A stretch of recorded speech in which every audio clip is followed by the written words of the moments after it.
प्राचीन पिरामिड का रहस्य बहुत समय पहले की बात है। मिस्र के एक छोटे से गांव में एक लड़का रहता था जिसका नाम अली था।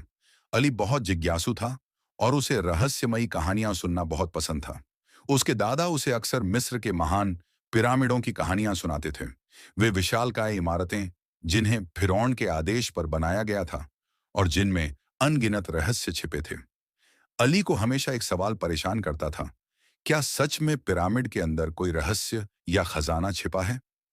लोग कहते थे कि पिरामिडों में अदृश्य सुरंगें हैं जिनमें अनमोल खजाने छिपे हुए हैं, लेकिन कोई भी व्यक्ति आज तक उन रहस्यों को पूरी तरह नहीं जान पाया था।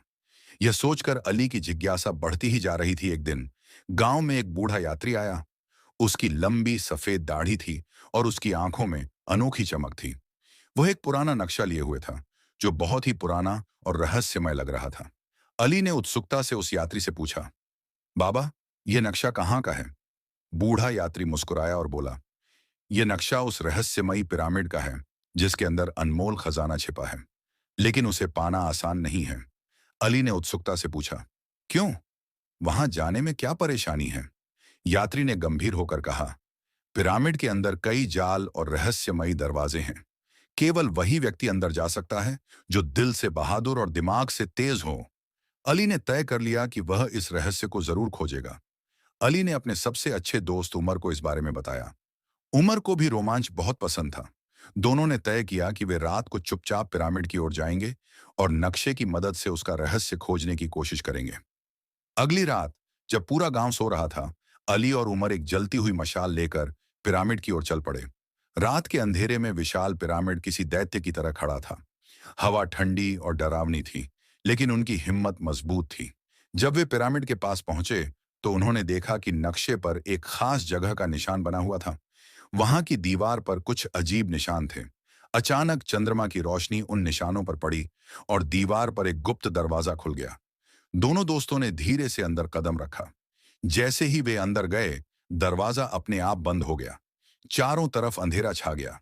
अली ने मशाल को ऊंचा किया और उन्होंने देखा कि दीवारें सोने से जड़ी हुई थीं। वहां प्राचीन चित्र और लिपियां बनी हुई थीं। अचानक उनके सामने तीन रास्ते आ गए। पहला रास्ता अंधेरे से भरा था और उसमें से डरावनी आवाजें आ रही थीं। दूसरे रास्ते पर नुकीले पत्थर बिछे थे जिससे वहां चलना बहुत मुश्किल था।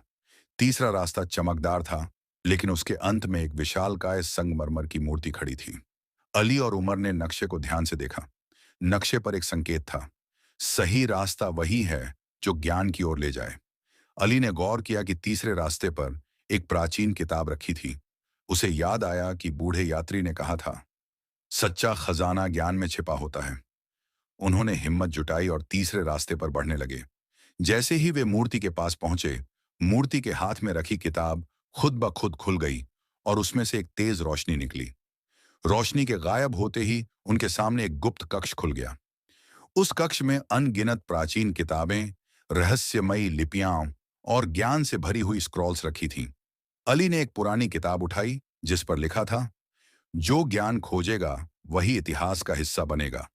उसे समझ आ गया कि असली खजाना सोना चांदी नहीं, बल्कि ज्ञान और इतिहास था।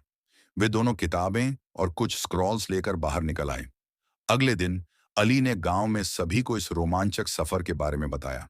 उसने उन किताबों को पढ़कर सबको सिखाया कि मिस्र के लोग कैसे पिरामिड बनाते थे, कैसे उन्होंने गणित और खगोल विज्ञान में महारत हासिल की थी। गांव के लोग हैरान थे और उन्होंने अली की बहुत तारीफ की।